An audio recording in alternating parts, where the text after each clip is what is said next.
Πες μας για τη Ρόδο, με τα μαχαίρια, τι έγινε με τα μαχαίρια, τι έκανες, θυμάσαι? Που ήσουν ξαπλωμένος στο κρεβάτι και τα πετούσες στον τοίχο.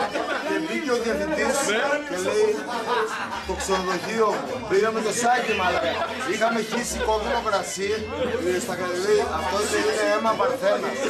Και είχε όλα τα μαχαίρια, εντάξει, εγώ έκανα συλλογή, όλα από τόσο όλα τα μαχαίρια, τα βλέπει από στον τοίχο κρεμασμένα. Καρφωμένα στον τοίχο.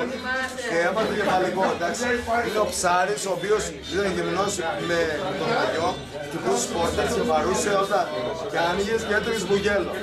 Έρχεσαι σε εμάς, τρώμε μπουγέλο, ξαναχτυπάει, λέει μαλάκα, τώρα τσιγητάρες με τον πολιτή. Λέω οκ, ανοίγω την πόρτα, το ρίχνω ένα μπουγέλο, το πιάνω γυμνό, και ένα μπουγέλο άδειο.